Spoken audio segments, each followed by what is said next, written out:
The NFL is 4 weeks in, and some teams have set themselves up for a shot at a deep run in the playoffs, while others haven't, to say the least. Some teams have exceeded expectations, while others have not, and in today's video, we are going to focus on teams that have not only exceeded expectations, but are quiet contenders for the postseason. Are any of the teams in today's video going to win the Super Bowl? Just being honest, probably not, as there's a reason teams like the Bills, Dolphins, 49ers, and Eagles are hyped the way they are, because they are amongst the best in each conference. But if you catch any of the teams in today's video, well, they can cause problems for anybody, and we've seen that through the first month of the season. And with the teams we discuss in today's video, we will look into their future too, and what they can build on after the 2023 season, because some of these teams' future is very bright. Now let's begin.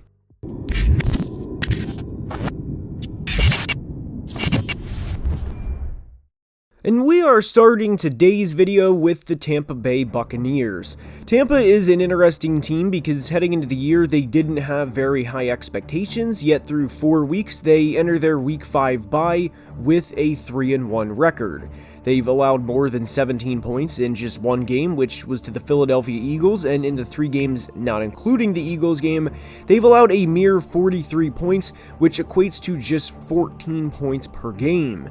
And predicting who was going to win the NFC South at the beginning of the year was always a toss-up, and a lot of people, myself included, picked the Saints to win because I thought they could win 9 or 10 games with the addition of Derek Carr and basically put up 20 points per game, and in the NFC South clashes, that would win 4 or 5 of the division games, including 1 if not both over Tampa. But in their Week 4 matchup, this was a no-fly zone, as Derek Carr was just 2 of 10 for 30 yards on passes thrown 10 plus yards from the line of scrimmage, and 0 of 5 on passes 20 plus yards from the line of scrimmage. And the Bucs defense held the Saints to just 197 yards of offense and forced 3 turnovers, and that's been a big part of the Bucs' success through 4 games. Don't turn the ball over, play good defense, get the ball to Mike Evans and Chris Godwin, rinse and repeat.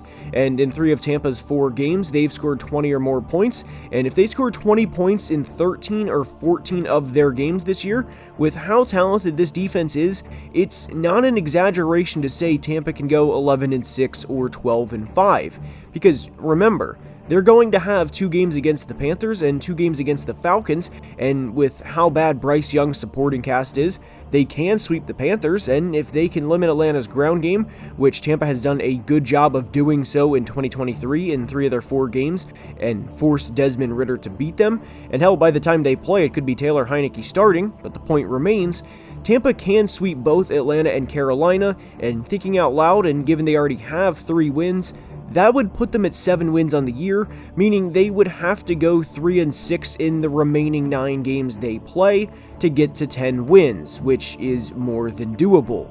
And taking a look at their schedule down the road starting in Week 13, they have a span of 6 straight winnable games entering the postseason. The likelihood they go 6-0 during this stretch is low, admittedly, as that's a tall task for any team, but they can beat any team in this span, and they already proved that with a 17-point win over the Saints in Week 4. The defense for Tampa is nasty, which of course is led by head coach Todd Bowles. They've forced 10 turnovers in 4 games and have forced multiple turnovers in every game, and have allowed more than 300 passing yards once, which was back in Week 1 to Kirk Cousins and the Vikings. The one big concern I have with this team moving forward is their ability or inability to run the football. They're 8th in rushing attempts as a team through 4 weeks, but 27th in rushing yards, which is bad, and it gets worse because they're 32nd in yards per carry, averaging just 3 yards per carry. That's the only thing that truly worries me with this team, and I admittedly don't think Baker Mayfield would lead this team into Philly or San Francisco with the season on the line and come out with a win. But, to be fair to Baker, there's simply not a lot of guys across the entire league that are going to do that. Realistically speaking, 10 or 11 wins and beating a team in the wildcard round isn't unrealistic for the 2023 Tampa Bay Buccaneers. From Tampa to Indy, we go to discuss the Colts. The Colts started the year 2-1 with an impressive road win over the Ravens in Week 3 and nearly started the year 3-1 after losing to the Rams in Week 4. And they make today's video for a few reasons, but a lot of it boils down to nobody wanting to play the Colts, especially in the winter. Obviously, Indy plays in a dome, but if they go anywhere in the AFC that's outside, a lot of the time that's going to favor Indy because they absolutely love to run the football, and when you have a quarterback like Anthony Richardson, you can't blame them. They had no business being in this game against the Rams as LA ran for over 160 yards and 2 touchdowns against them. They held the ball for nearly 40 minutes to the Colts 24, and quickly, if you're wondering why that doesn't equal out to 60, it's because this game went to overtime, but Indy was outgained by nearly 150 yards, and their starting quarterback completed just 44% of his passes, while the Rams starting running back went for over 100 yards and 2 touchdowns.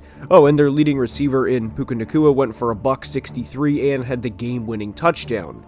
And when you look at the Colts schedule moving forward, sure, they have some difficult games in there, and the next 4 are a perfect representation of that, but if the Colts can come out of these next 4 games with a 4-4 record, they could easily be the team that sneaks in as a wild card, because there's a lot of bad football being played across the league right now, and there's a lot of bad coaching decisions being made week after week after week. And bad football, of course, meaning ugly. And out of the 16 teams in the AFC, I won't say who, but you can pretty quickly think of 3 or 4 teams that are not going to make it. And hell, Indy might not make the playoffs themselves, but if they stay healthy, they will be right in the thick of things. And if they made it as a 7 seed, they would probably be playing one of Miami, Buffalo, or Kansas City. And while I wouldn't expect a rookie Anthony Richardson to lead this team into any of those places and win, especially with this roster, it's not going to be an easy game for any of those teams. Anthony's going to have some Anthony stat lines, and we saw that in Week 4, and that's going to continue as he is a project rookie quarterback. But if he can keep those fumbles down, as he fumbled twice against LA in Week 4, and especially when Jonathan Taylor comes back, I really love the idea of this team pounding the rock down teams' throats. And there is nothing more demoralizing in the NFL than when a team keeps running the ball, and you know they're going to run the ball, and there's nothing you can do to stop it.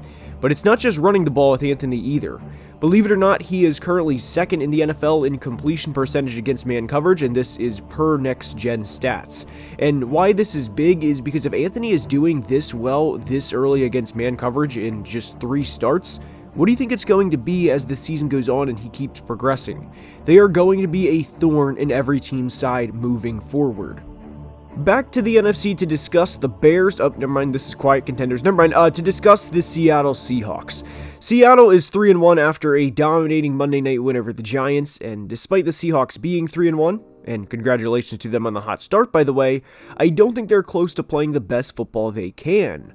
Obviously, they played their tails off against the Giants in Week 4, and Devin Witherspoon had his breakout game, but prior to this game, the Seahawks were 2-1 and weren't exactly playing the best defense.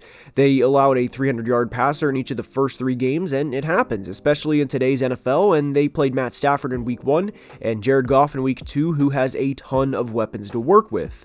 But in Week 3, they gave up over 350 yards passing to Andy Dalton, including 145 yards to Adam Thielen, and it of course is worth mentioning they didn't have Tariq and Devin both on the field for any of the games in the first 3. And we saw the type of impact Witherspoon has with that performance in Week 4 against the Giants, and all Tariq did last year was tie for leading the league in interceptions. But like we said with the Bills in Tuesday's video and how the Jets game in Week 1 could be the best thing for them, I think the same thing applies to Seattle in the second half of Week 1 against the Rams being the best thing that could happen for them too. They lost in Week 1 to the Rams with a score of 30-13 and were outscored 23-0 in the second half at home in Seattle. And since then, they followed it up with 2 37-point performances and a 24-point performance in which they absolutely embarrassed the Giants in New York. And one thing I was really paying attention to for Seattle entering the 2023 season, and an area where they have absolutely thrived so far, is the run defense. Opposing teams in 2022 didn't want to try and throw the ball at Tariq Woolen, and 50-50 balls were more like 75-25 balls in his favor.